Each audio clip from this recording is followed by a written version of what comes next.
খুলনার নাগরিকদের নানা ভাবনা নিয়ে শনি থেকে বৃহস্পতিবার চলছে নাগরিক ফোরামের উদ্যোগে নাগরিক ভাবনা নামক অনুষ্ঠানটি। নাগরিক ভাবনা অনুষ্ঠানে আপনাদের সকলকে স্বাগত। আপনাদের ভাবনাগুলোকে নিয়ে আগামী দিনে সুন্দর নগরী গড়ার প্রত্যয়ে আমাদের আজকের এই প্রচেষ্টা। আমরা এই অনুষ্ঠানের মাধ্যমে খুলনার সমস্যা, সম্ভাবনা, অর্থনীতি, বাণিজ্য, সংস্কৃতি এবং ঐতিহ্যকে তুলে ধরতে চাই সমাজের কাছে। শুধু দর্শক শ্রোতা, আপনারা যারা দেখছেন এবং শুনছেন তাদেরকে নিয়ে যাই আজকের অতিথিদের কাছে। আমাদের আজকে অতিথি স্টুডিওতে রয়েছেন, আমার বাম দিকে রয়েছেন জিএম মঈনুদ্দিন সাহেব, তিনি দক্ষিণা সংগঠনের সাংগঠনিক সম্পাদক, এবং আমার বাম পাশে রয়েছেন খান জাহিদুর রহমান, সাধারণ সম্পাদক 28 নং ওয়ার্ড নাগরিক ফোরাম খুলনা।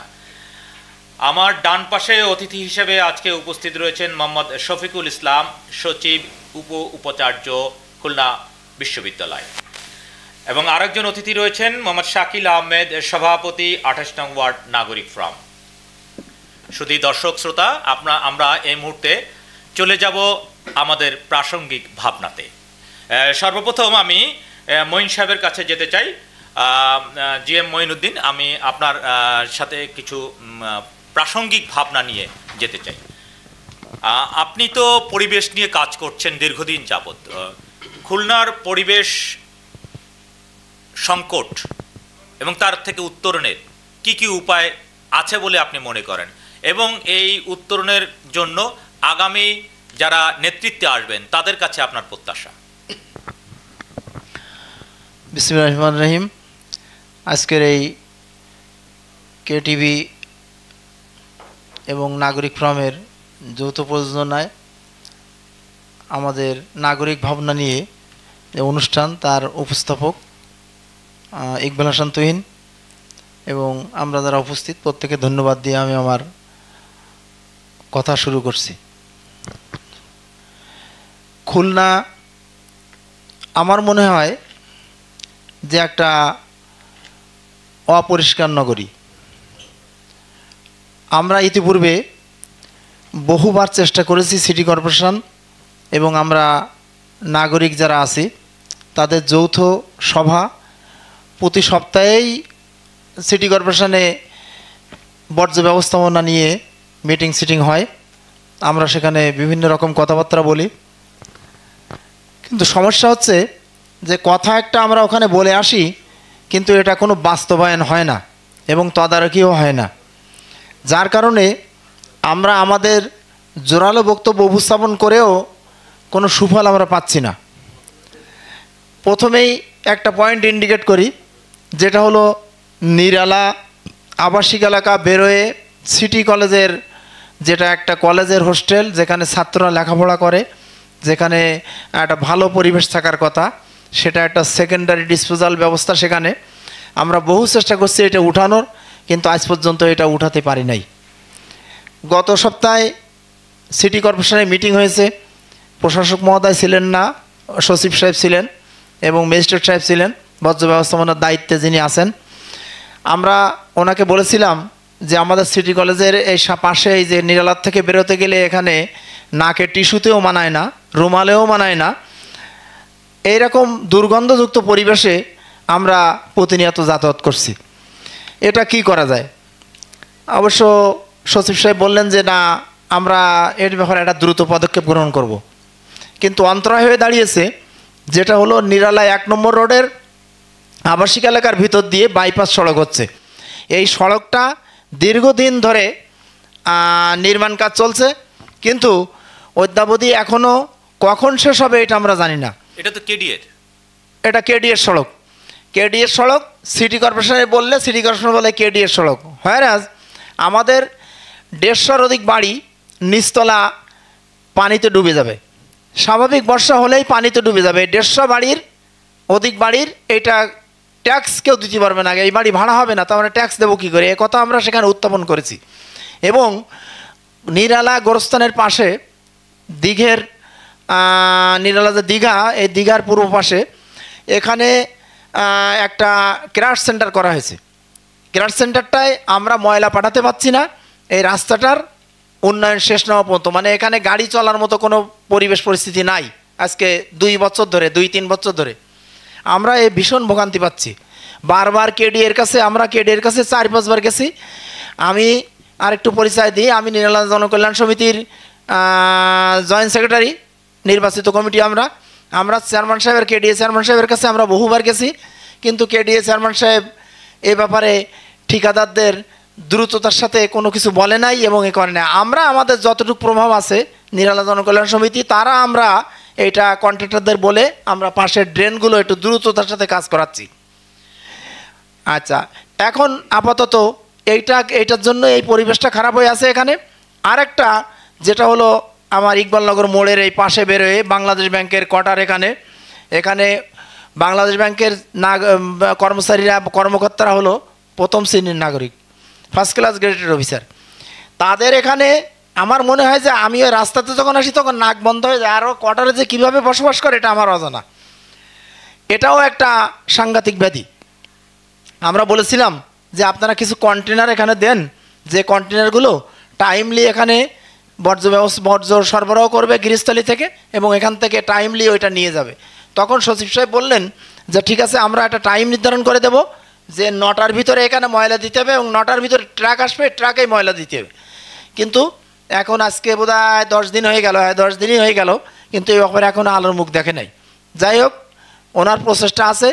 আরেকটা এর ভিতরে আমরা যা দেখছি, মানে ব্যাপার হয়েছে আসলে নির্বাচিত পরিষদ ছাড়া কন্ট্রোল করা খুব মুশকিল।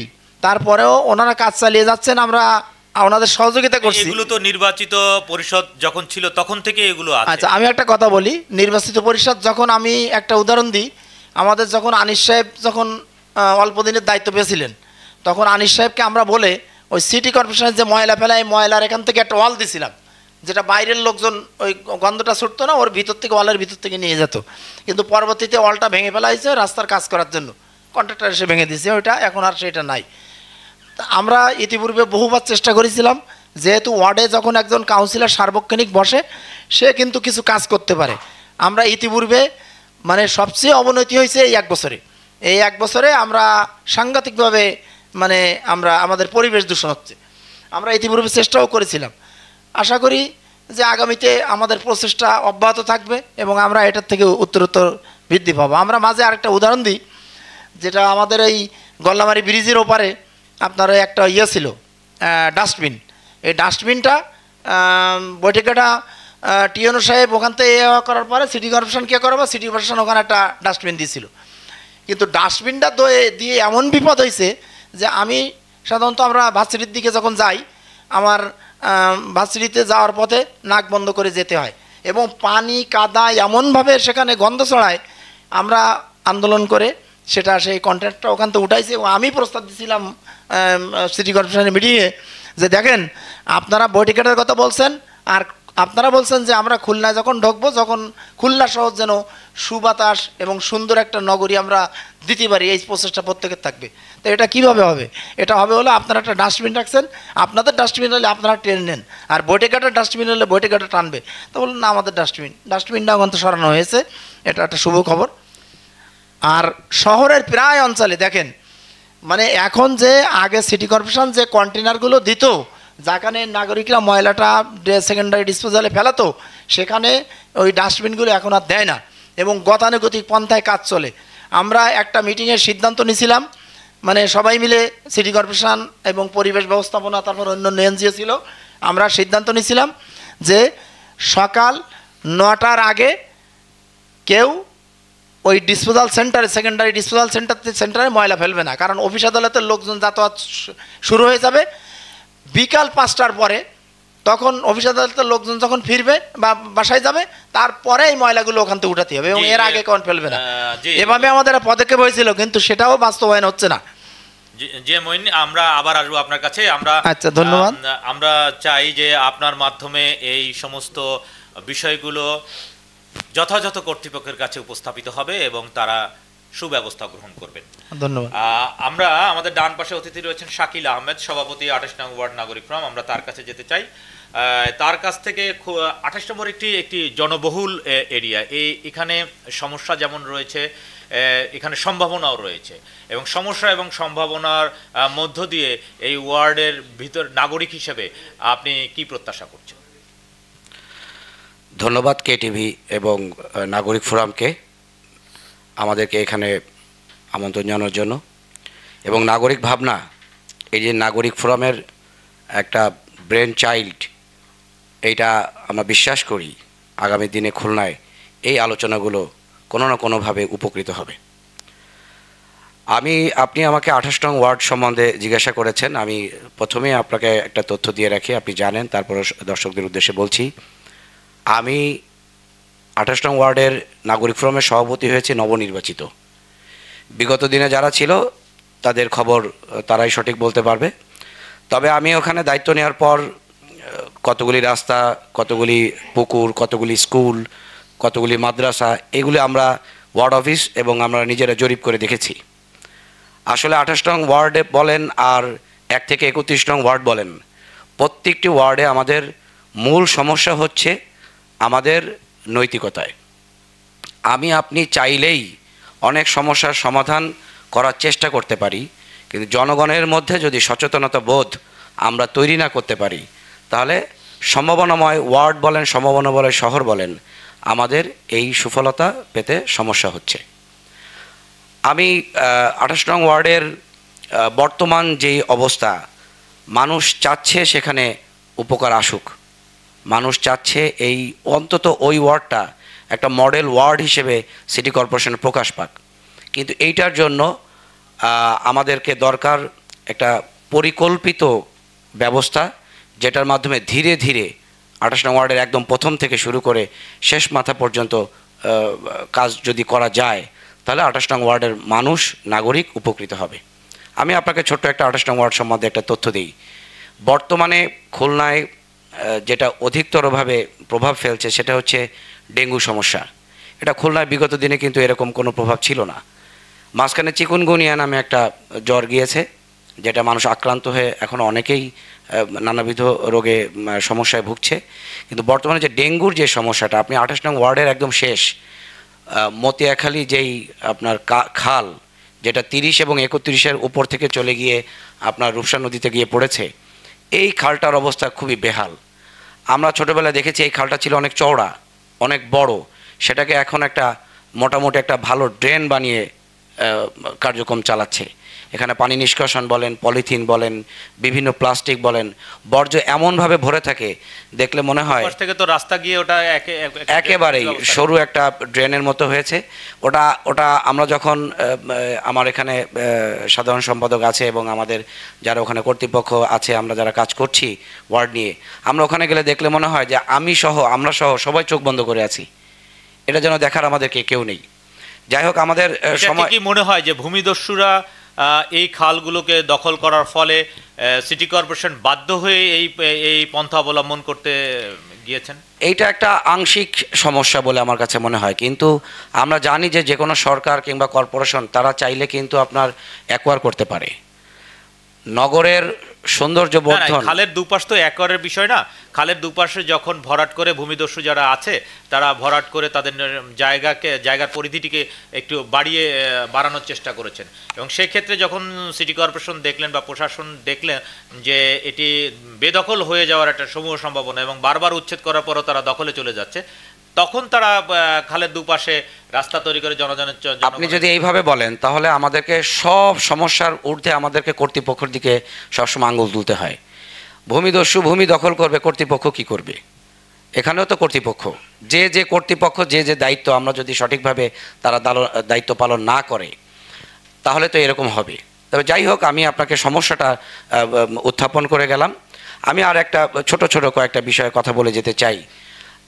বিগত দিনে বলেন, এখন বলেন, এই যে নাগরিকদের নিয়ে যে ভাবনা, এইটা আমরা এখন চেয়ার টেবিল কিংবা মৌখিক পর্যায়ে চলে গিয়েছি। কিন্তু আসলে নাগরিকদের জন্য যে যা করণীয়, এর জন্য একটা মহাপরিকল্পনা দরকার, একটা গবেষণা দরকার, এইগুলি আমরা খুব ভালো দেখছি না। সাংগঠনিকভাবে এটির ক্ষেত্রে আপনি কাদেরকে নিয়ে কাজ করলে এটি উপকৃত হতে পারে বলে, যেমন নাগরিক ফোরাম কাজ করছে, অলরেডি শুরু করেছে, এরকম কি অন্য কোনো প্রতিষ্ঠান এগিয়ে আসছে? আমি প্রথমে তো আপনার সিটি কর্পোরেশন এবং কেডিএর দিকে আমি আঙ্গুল তুলতে চাই যে তারা যদি সুষ্ঠুভাবে বিশেষজ্ঞ দিয়ে একটা পরিকল্পনা কিংবা একটা কর্মযজ্ঞ নেয়, তাহলে নয় নাগরিক যেই সংগঠনগুলো আছে যারা নগরকে নিয়ে ভাবে তারা এগিয়ে আসবে। তারপরেও আমার আশা থাকবে তারা এরকম একটা ব্যবস্থায় যাবে। আমি আরেকটা টপিকস আপনার সঙ্গে শেয়ার করতে চাই যে আমরা বিগত যে কোনো আলোচনায়, যে কোনো সভা সিম্পোজিয়ানে গেলে দেখতে পাই যে সমন্বয়হীনতার কথা আসে।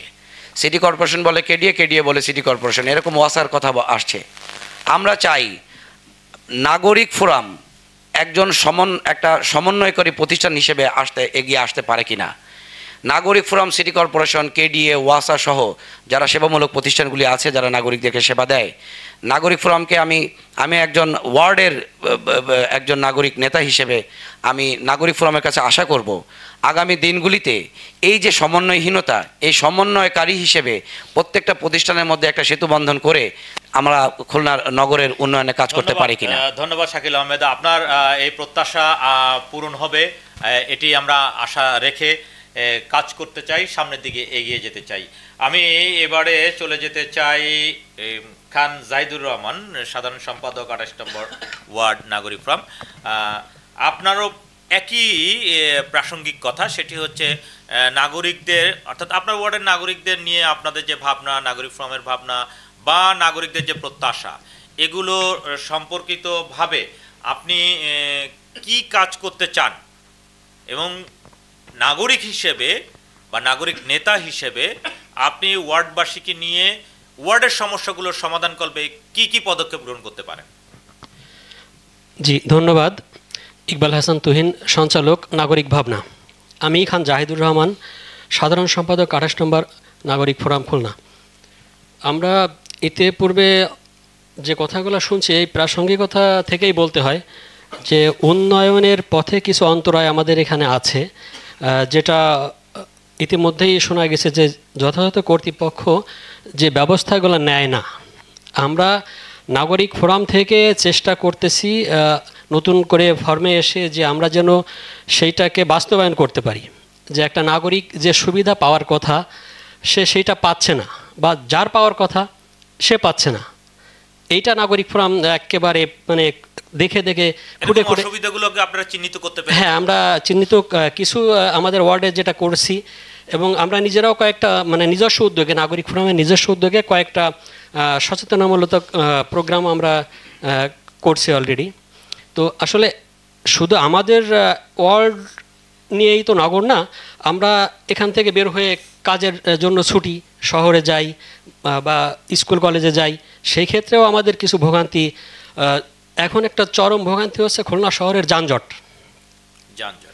আমরা এইমাত্র আমি সেন্ট্রাল রোডের মাথা যেখানে, অর্থাৎ আমাদের চয়নিকা ফার্মেসি বা এশিয়া বেকারি, এইখানে এসে আমি রাস্তা পার হইতে পারতেছি না, এমন অবস্থা। এই যানজটটা আসলে খুলনায় ছিল না। আমরা এক সময় যারা খুলনাবাসী বিভিন্ন প্রয়োজনে বাইরে পড়াশোনা হোক বা চাকরি বাকরি হোক বাইরে থাকতাম, খুলনায় আসার পরে একটা মানে হাফ ছেড়ে বাঁচতাম, যা আমার শান্তির শহরে আসছি। কিন্তু এখনই দেখি যে আমার শহরটা ঠিক ঢাকার মতো বা অন্য শহরের মতো একটা মানে দুর্যোগে যানজটের কারণ হিসেবে আপনি কি চিহ্নিত করছেন? যানজটের কারণ হিসেবে একটা হচ্ছে মেইন যে কারণটা হচ্ছে উন্নয়নের যে পরিকল্পনাগুলো নেওয়া হচ্ছে, এই পরিকল্পনাগুলা আসলে যারা মাথায় বসে আছে এদের মাথায় কী কাজ করে, আমি একটু ল্যাঙ্গুয়েজটা অন্যরকমের বললাম। কারণ হচ্ছে যার দায়িত্বে নগরবাসী শান্তিতে বসবাস করবে, তার মাথায় যদি ভালো কাজ না করে তাহলে আমরা আসলে ভালো থাকতে পারবো না। একটা যে কথা আমাদের মঈন ভাইও বলছেন যে মানে আপনার সমন্বয়হীনতা, একবার অসা খুঁড়তেছে, একবার সিটি কর্পোরেশন খুঁড়তেছে। এটা তো আমরা বারংবারই বলছি, বারংবারই। নাগরিক নেতৃবৃন্দের কাছ থেকে বারংবারই যাচ্ছে, কিন্তু এর তো কোনো সুরাহা হচ্ছে না। আসলে এই সুরাহাটা হওয়ার জন্যই আমরা নাগরিক ফোরাম কাজ করব বলেই না, এই একত্রিত সুরাহা হয়েছি। আমি এর সাথে বলি, আমরা বারংবার টকশো বলেন, আমরা বিভিন্ন আন্দোলন বলেন, বিভিন্ন জায়গায় আমরা বলছি যে সমন্বয়হীনতা, কিন্তু আপনার সেন্ট্রাল থেকে যদি এটাকে না করা, সমাধান না করা হয়, তাহলে এই সমন্বয়হীনতা আমার মনে হয় যে দূরীভূত হওয়া খুব সহজ নয়। জি, এটা আমরা দেখে আসতেছি অনেক দিন থেকেই। তো এই তাড়না থেকেই আমরা নাগরিক ফোরাম আবার নতুন করে একত্রিত হয়েছি। প্রতিটা ওয়ার্ডে ওয়ার্ডে কমিটি হয়েছে এবং কেন্দ্রীয় কমিটিও আমাদের আছে, যারা আমরা এই নাগরিকদের ভোগান্তি দূর করার জন্য যতটুকুন যেখানে যা আমাদের করণীয় আছে আমরা নাগরিকদের জন্য করব।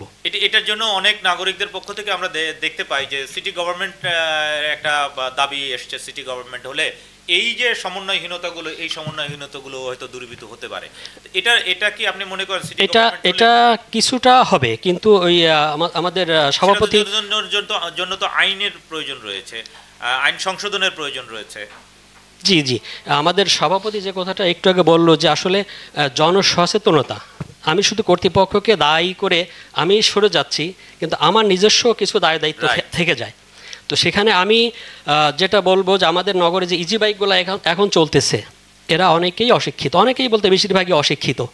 এরা রাস্তাঘাটের নিয়মকানুন জানে না, ড্রাইভিংয়ের নিয়মকানুন জানে না, যার কারণে যে যত্রতত্রভাবে চলাফেরা করতেছে আমাদের নগরীর যানজট বাড়তেছে।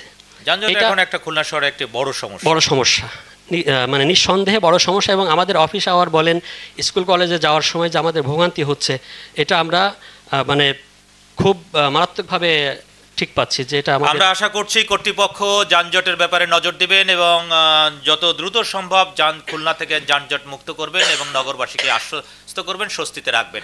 মাননীয় সঞ্চালক, আমি একটা তথ্য দিতে ভুলে গিয়েছিলাম।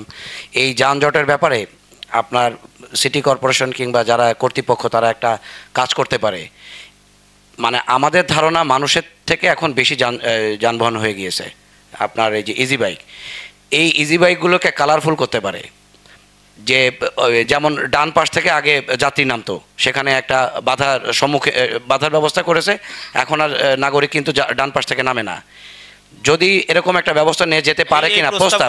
এই যে কিছুদিন আগে নগর ভবনে একটি মিটিং হয়েছিল, সভা হয়েছিল, সেই সভাতে আপনারা এই প্রস্তাবগুলো উত্থাপন করুন। আমার মনে হয় যে কর্তৃপক্ষ আগামী দিনে আমাদেরকে ডাকলে আমরা দিব। আমি শুধু তথ্যটা দিয়ে যাই, মনে কর দিনের 3টা ভাগ করে যদি ইজি বাইকগুলোকে 3টা কালার করে দেওয়া যায়, যে এরা সকালবেলা, এরা দুপুরবেলা, এরা রাতের বেলা নামবে, এবং চারিপাশে খুলনার যে শহরতলি থেকে যে ইজি বাইকগুলি আসে, আমরা এখন বিভিন্ন ইজি বাইক ডুমুরিয়া, ফুলতলা এবং বটিয়াঘাটা, এটা দেখে কেন বুঝছি যে এরা এরিয়ার ওইখানকার যে নির্বাচনী প্রচারণার যে স্টিকারগুলো আছে, এদের গায়ে সাটা আছে, এরা ওখান থেকে এখানে চলে এসে আবার এখান থেকে ওখানে যায়।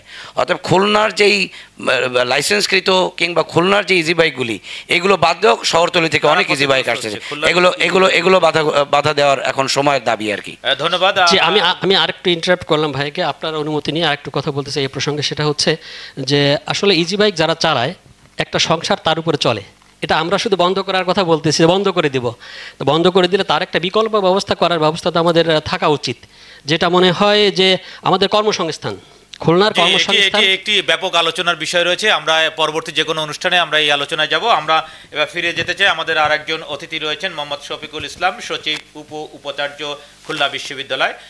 শফিক সাহেব, আপনাকে স্বাগতম আমাদের এই অনুষ্ঠানে।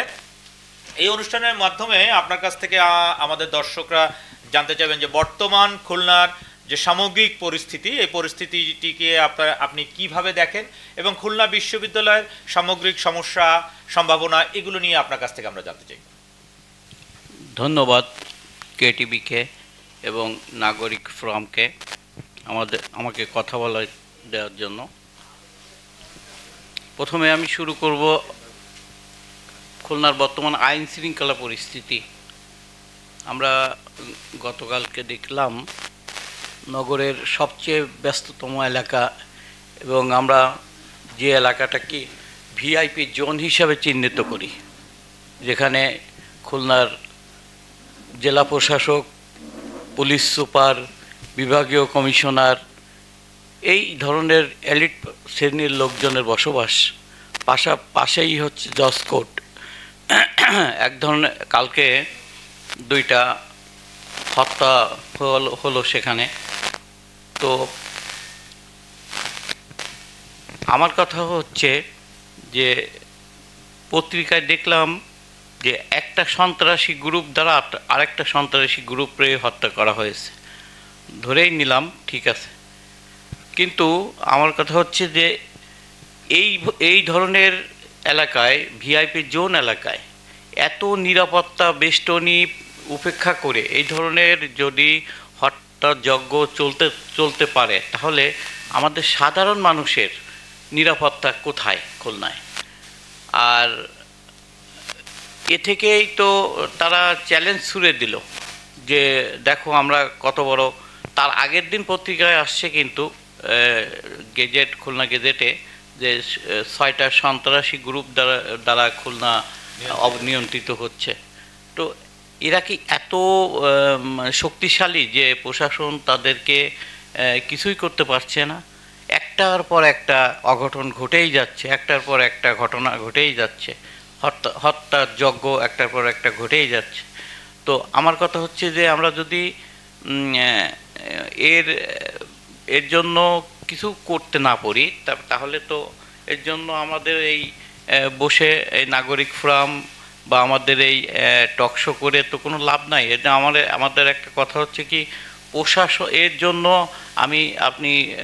আমি বলবো যে প্রশাসনেরও কিছু এর জন্য আমি দায়ী করবো বা দায়ী করতে পারি। দায়ভার তো অবশ্যই থেকে যায়, কারণ এই ধরনের এলাকায় যদি হত্যাযজ্ঞ চলে, এইটা যদি গল্লামারির ওপারে বা অন্য কোনো এলাকায় হতো, তাহলে আমরা ধরেই নিতাম যে একটা বসত বিচ্ছিন্ন এলাকায় একটা ঘটনা ঘটছে। কিন্তু কোথায় ঘটনা ঘটলো? তো আমরা আসলে শঙ্কিত। সামনে নির্বাচন, এখন বিভিন্ন প্রার্থীরা যার যার সংগঠন নিয়ে গণসংযোগ করছে। তো আমাদের প্রশাসনের কাছে অন্তত এটাই থাকবে, আমাদের দাবি থাকবে। হতে পারে যে এখন যারা আগামী দিনে নেতৃত্ব দিবেন, যারা প্রার্থী হচ্ছেন, তারাও নিরাপদ নয়। হ্যাঁ, অবশ্যই। আমি এইখানেই আসছি, যারা প্রার্থী তাদেরও তো নিরাপত্তার, তারা তো কোথায়, তাদের নিরাপত্তারও কথা, তারা এই ধরনের কথা আমরা যেমন বসে বলছি, তাদেরও তো এরকম এগিয়ে আসা উচিত। যে এই সন্ত্রাসী, আমি মনে করি যে এই ধরনের সন্ত্রাসীদের ধরা প্রশাসন যদি আন্তরিক হয়, তাহলে আমার মনে হয় যে এটা প্রশাসনের 24 ঘন্টার ব্যাপার। তাদের কাছে সুনির্দিষ্ট তালিকা আছে যে কোথায় কারা সন্ত্রাসী, কিভাবে তাদের অবস্থান, কোথায় অবস্থান, কি করছে, এটা কিন্তু প্রশাসনের কাছে সব তালিকা আছে।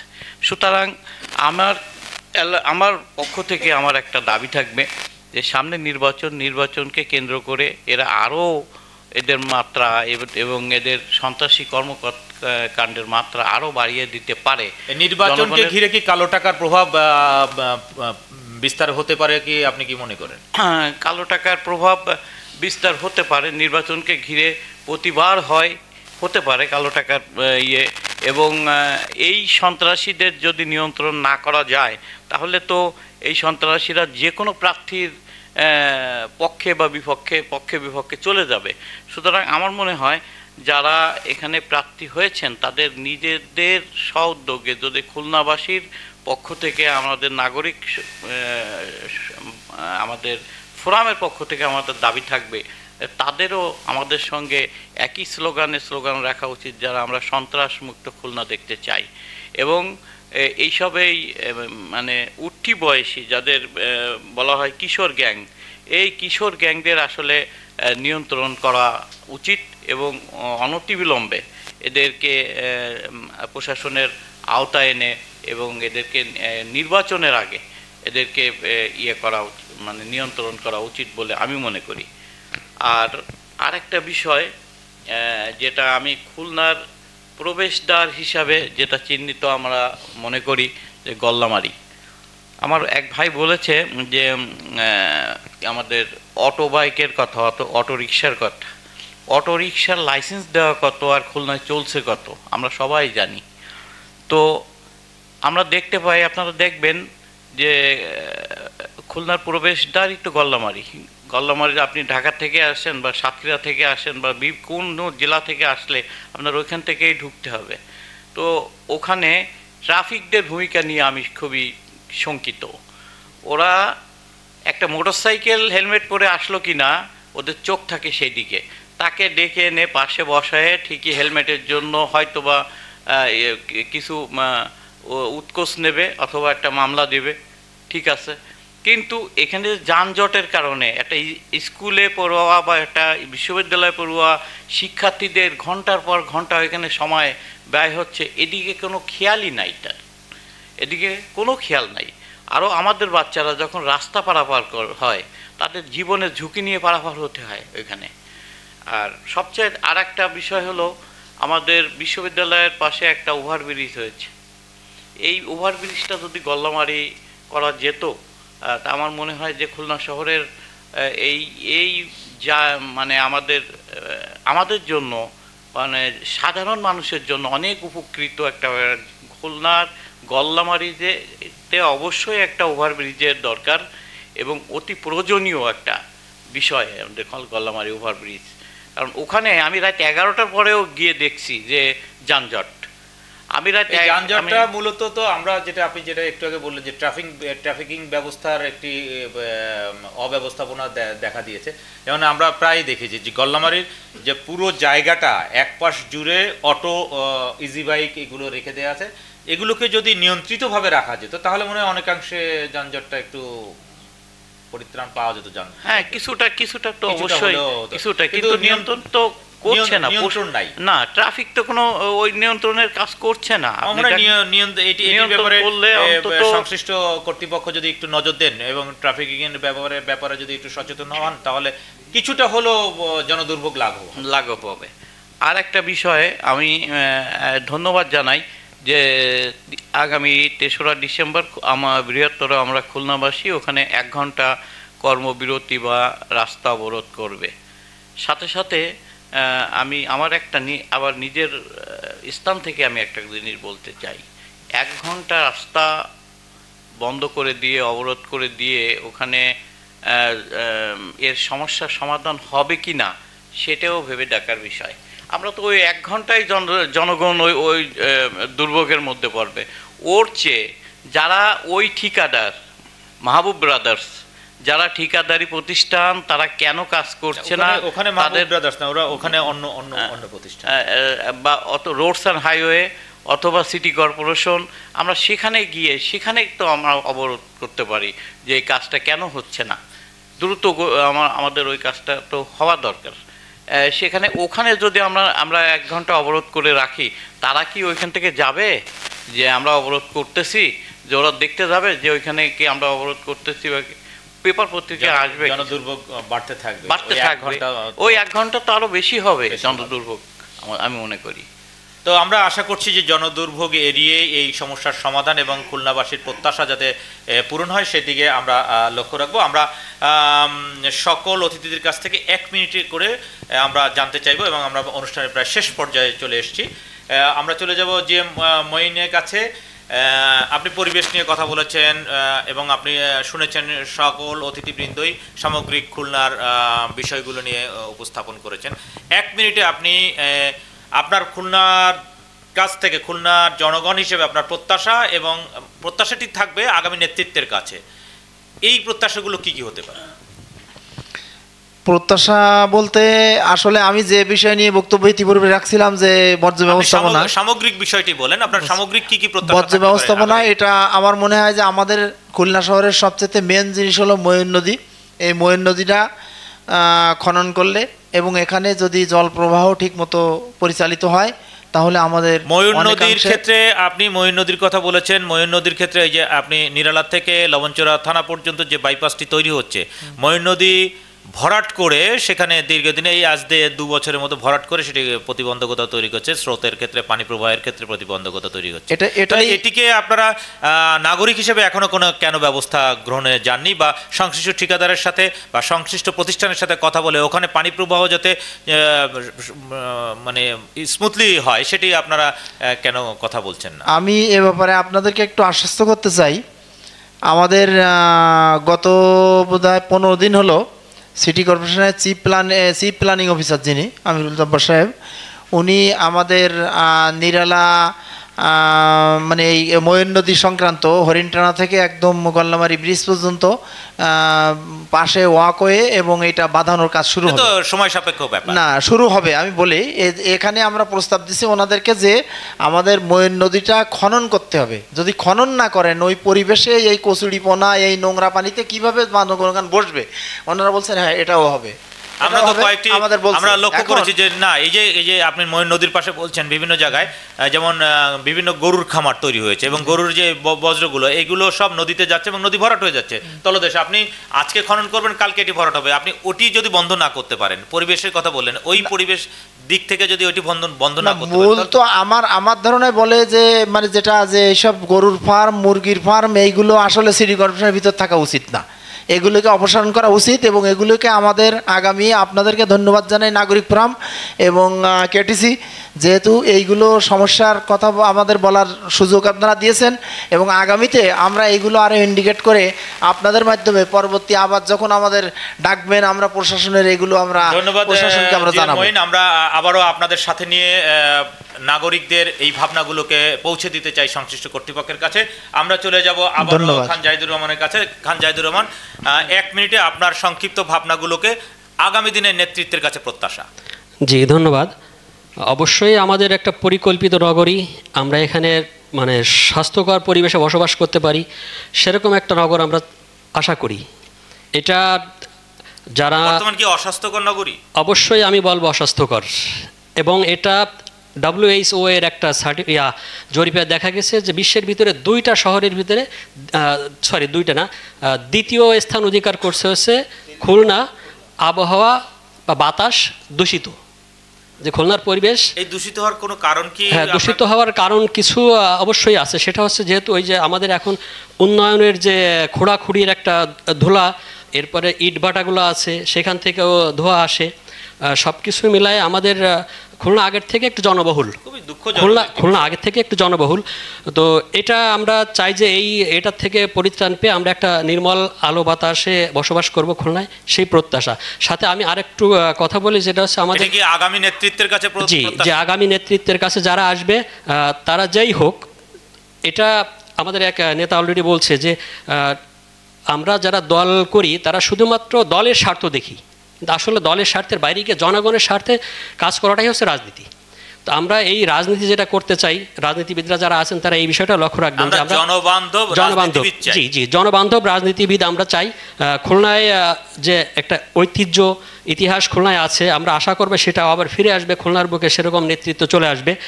আর আমি আর 2টা সমস্যার কথা আমি বলবো, যেটা হচ্ছে আমাদের বড় 2টা ঘাট, একটা হচ্ছে রূপসা ঘাট, একটা হচ্ছে জেলখানা ঘাট। আমাদের বিশেষ করে আমরা যেখানে আছি 28 নম্বর ওয়ার্ড বা খুলনা মেইন শহর যেটা, সেটার সাথে জড়িত। তো এই ঘাট 2টার অব্যবস্থাপনা আমরা খুব ভোগান্তিতে আছি, যেটা মানে অনেকেই ঠিক পাচ্ছে যে আসলে এইটার যারা ইজারা নেয় বা প্রশাসন বা আমাদের কর্তৃপক্ষ যাদেরকে ইজারা দেয় তাদেরকে কিভাবে নির্দেশনা দেয় জানি না বা আমরা বুঝতে পারি না। যে কিছুদিন আগে বলতে কি পরপর কয়েকটা দুর্ঘটনা এখানে ঘটছে এবং মৃত্যু পর্যন্ত হয়েছে নদীতে ডুবে, আপনারা জানেন সবাই। তো এই যে ঘাট পারাপারের যে বিষয়টা, যে ট্রলার বলেন, ফেরি আছে একটা ঘাটে, আমাদের অন্য ঘাটে ফেরি নেই। এখন এটা আসলে ফেরির কথা বলাও অবাঞ্ছনীয়, যেহেতু আমাদের ওখানে গাড়ি নেই। কিন্তু সাধারণ পাবলিক যাতে স্মুথলি চলাচল করতে পারে, ঘাটের সেই ব্যবস্থা যেন করা হয়। এবং এখানে আর একটা বিষয় যে ঘাট পারাপারের জন্য যে টাকাটা নেওয়া হয়, এটাও আমার মনে হয় যে এটা সঠিক নির্ধারিত না। আপনার কথাগুলো আমরা যথাযথ কর্তৃপক্ষের কাছে পৌঁছে দিচ্ছি। আমাদের আজকের এই অনুষ্ঠানের মাধ্যমে আমরা চলে যেতে চাই আমাদের আরেকজন অতিথি মোহাম্মদ শফিকুল ইসলামের কাছে। শফিক সাহেব, আমরা আপনার কাছে 1 মিনিটে জানতে চাইব আপনার ভাবনাগুলোকে নিয়ে আগামী নাগরিক নেতা হিসেবে যিনি খুলনাকে নেতৃত্ব দেবেন তার কাছে প্রত্যাশা। অবশ্যই প্রত্যাশা থাকবে যে একটা সুন্দর নগরী এবং একটা নিরাপদ নগরী হিসেবে আমরা খুলনাকে দেখতে চাই, যাতে করে আমরা খুলনাকে খুনের নগরী হিসাবে জনগণ আমরাও দেখতে চাই না। আমরা একটা সুন্দর পরিকল্পিত নগরী হিসেবে দেখতে চাই এবং আগামীতে যারা আসছেন তাদের কাছে আমাদের প্রত্যাশা থাকবে এবং আপনাদের মাধ্যমে তাদের কাছে আমরা বার্তাগুলো পৌঁছে যাবে যে আমরা একটা সুন্দর নগরী খুলনাকে দেখতে চাই। সাথে সাথে আমি ছোট্ট করে একটা কথা, এক মিনিট, যে আমাদের খুলনা বিশ্ববিদ্যালয়ের পাশে যে একটা মৎস্য খামার রয়েছে, আপনাদের ঐকান্তিক প্রচেষ্টায়, আপনাদের সহযোগিতায় খুলনার সকল সুশীল সমাজ একটা জিনিস উপলব্ধি করতে পেরেছে যে ওখানে আমরা ছোটোবেলায়, আমি খুলনা মডেল স্কুলের ছাত্র, ওখানে আমরা জানতাম যে একটা পিকনিক কর্নার, আর কোনো কাজ হয় বলে আমরা জানতাম না। পরবর্তীতে খুলনা বিশ্ববিদ্যালয় একাধিকবার চেষ্টা করেছে যে ওইটা খুলনা বিশ্ববিদ্যালয়ের আওতাধীন নেওয়ার জন্য, বিভিন্ন আমলাতান্ত্রিক জটিলতার কারণেই এটা হয়ে ওঠেনি। তবে বর্তমান প্রশাসন ঐকান্তিক প্রচেষ্টায় এটা প্রায় অনেক প্রায় সফলতার দ্বার প্রান্তেই আমি বলবো যে ওটা মৎস্য খামারটি হয়তোবা খুব শীঘ্রই খুলনা বিশ্ববিদ্যালয়ের কাছে হস্তান্তর হবে। ছাত্রদের ছাত্রাবাস এবং ওখানে মৎস্য গবেষণা এভেমাটি মানে ফিশারিতে মৎস্য গবেষণার কেন্দ্র হিসাবেও আমাদের মৎস্য ডিপার্টমেন্ট, আমাদের ফিশারি ডিপার্টমেন্টের বা আরও আমাদের এর জন্য এই সফলতার আমি তো এ কথা প্রথমেই বলছি, এর জন্য প্রথমেই আপনাদেরকে আমরা ধন্যবাদ দিব যখন আমাদের প্রশাসন আপনাদেরকে এই ব্যাপারে বলছে। আপনারা স্বতঃস্ফূর্তভাবে এক বাক্যে আপনারা বলছেন যে না, এটা ন্যায্য অধিকার এবং এটা সঠিক দাবি খুলনা বিশ্ববিদ্যালয়ের, এবং সেই কারণেই কিন্তু আমরা খুব শীঘ্রই মানে এটা বাস্তবায়নের মুখ দেখতে পারবো বলে আমি মনে করি। এজন্য আমাদের খুলনা বিশ্ববিদ্যালয়ের পক্ষ থেকে সকল নাগরিক সমাজ, নাগরিক ফোরাম, সুশীল সমাজকে আমি ধন্যবাদ জানাই। আর ধন্যবাদ জানাই কেটিভিকে, এবং সুন্দর একটা নগরী আমরা আগামীতে যারা দেখতে পারি এবং যারা নির্বাচিত হয়ে আসবেন তাদের কাছেও প্রত্যাশা থাকবে। আসুন আমরা সকলেই মিলে একটা সুন্দর খুলনা গড়ে তুলি, এই আমার প্রত্যাশা। ধন্যবাদ শফিকুল ইসলাম। আপনার প্রত্যাশা পূরণ হবে আগামী নেতৃত্বের, যোগ্য নেতৃত্বের মাধ্যমে, এই প্রত্যাশাও আমাদেরও থাকলো। আমরা চলে যেতে চাই, সর্বশেষ অতিথি রয়েছেন শাকিল আহমেদ। শাকিল আহমেদ, আপনার ভাবনাগুলো আগামী দিনে নেতৃত্বের কাছে প্রত্যাশা। ধন্যবাদ। আসলে আমাদের এই অনুষ্ঠানের যে সময়, চারজন অতিথি আরও আলোচনা করার সুযোগ ছিল, ইনশাল্লাহ আগামীতে হয়তো আলোচনা যাব। আমি শুধু কিছু প্রত্যাশা এবং চাওয়া রেখে আমার আজকের ক্ষুদ্র বক্তব্য শেষ করতে যাচ্ছি। আমরা খুলনায় একটি টেলিভিশন কেন্দ্র চাই। এটা অনেক দিনের, আমরা ছোটোবেলা থেকে শুনছি যে একটা হবে আন্দোলন, এটা আন্দোলনটা এখন স্থিমিত। আমরা চাই যে টেলিভিশন কেন্দ্র হোক। আমরা চাই খুলনা যে রেডিও সেন্টারটা আছে, এটা নিয়ে অনেক ধরনের কাজ হচ্ছে। আজকেই মনে হয় একনেকে তার বিল পাস হওয়ার কথা ছিল, হলো না। হয়তো নাগরিক, এটি একনেকে এখনো যায়নি, এটি পাস হওয়ার কথা ছিল। এটি যে সমস্যাটা ছিল, নাগরিকবৃন্দ হয়তো, নাগরিক নেতারা হয়তো আগামীতে একটা আন্দোলনের দিকেও যেতে চাচ্ছে। আমরা তার সফলতা কামনা করি। আমরা চাই যে একটা সমাজ ব্যবস্থায় যদি শিক্ষা না থাকে, শিক্ষার যদি বিকাশ না ঘটে, তাহলে সেই সমাজ ব্যবস্থা ভালো হতে পারে না। আমরা চাই শিক্ষা নিয়ে গবেষণা চাই, যে একটা ভালো গবেষণার মাধ্যমে শিক্ষাকে অগ্রগতি করে দেবে খুলনায়। আমি এর মধ্যে একটা ক্ষুদ্র একটা তথ্য দিয়ে যাই। খুলনায় এই যে আগামীতে যে তৃতীয় শ্রেণীর ভর্তির জন্য যে স্কুলগুলিতে লটারি সিস্টেমে যাচ্ছে, খুলনা আরও শিক্ষা প্রতিষ্ঠান চাই। মাত্র কয়েকটা হাতে গোনা কয়েকটা স্কুলে যে চাপ, অনেক শিশু আছে যারা ঝরে যাওয়ার পর্যায়ে চলে যাবে, অনেক শিশু আছে তারা স্কুল পাবে না। আমরা একটা শিক্ষার অনেকগুলো স্কুল চাই এবং গবেষণামূলক শিক্ষা চাই। আমরা চাই যে আপনার এখানে নৌকা বাইচ চাই। আগে নৌকা বাইচ হতো, এখন নৌকা বাইচ হচ্ছে না। আমরা ঘোড় দৌড় চাই, আমাদের সেই সংস্কৃতি বিকাশটাকে আবার সংস্কৃতি ঘোড় দৌড় চাই। আমরা ঐতিহ্যবাহী মেলা চাই, আমরা ঐতিহ্যবাহী কাজবাজ চাই। আমরা অনেক দিন ধরে জানি যে খানজানালি বিমানবন্দর হবে, তার জায়গা অধিগ্রহণ করা হয়েছে, তার বাউন্ডারি আছে, সেখানে লোক নিয়োগ দেওয়া আছে। আমরা একটা বিমানবন্দর চাই। আমরা চাই আমাদের এই খুলনায় স্থানীয় নেতা। আপনারা যদি খোঁজ নিয়ে দেখেন, বিভিন্ন দলে যে নেতারা আমাদেরকে এখানে নির্বাচন করে কিংবা এখানে বড় পর্যায়ে আছে, তারা অনেকেই আমাদের খুলনার স্থানীয় না, অন্য জায়গা থেকে এসে খুলনায় নেতা হয়েছে। আমরা তাদের কাছে প্রত্যাশা আছে, আমরা স্থানীয় নেতা চাই। আমরা লাস্ট তুহিন ভাই আর একটা তথ্য দিয়ে চাই, এই যে যানজটের একটা ম্যাসিভ যে প্রবলেম, রাস্তায় পার্কিং, দুই পাশে মোটরসাইকেল, দুই পাশে খাবারের দোকান, দুই পাশে আপনার তরকারির দোকান সহ নানাবিধ দুই পাশ যে আটকে রাখে অ্যাম্বুলেন্স সহ এই পার্কিং মুক্ত শহর চাই। নাগরিক ফোরাম এবং কেটিভিকে ধন্যবাদ জানিয়ে আমার বক্তব্য শেষ করছি। আসসালামু আলাইকুম। ধন্যবাদ শাকিল সাহেব, ধন্যবাদ আজকের অতিথিবৃন্দকে। রাতের আধার কেটে আগামী দিনের স্বর্ণালী সূর্যোদয় উদিত হোক এই প্রত্যাশা নিয়ে শেষ করছি আজকের নাগরিক ফোরামের নাগরিক ভাবনা অনুষ্ঠানটি কেটিভির মাধ্যমে। ধন্যবাদ সকলকে, শুভরাত্রি।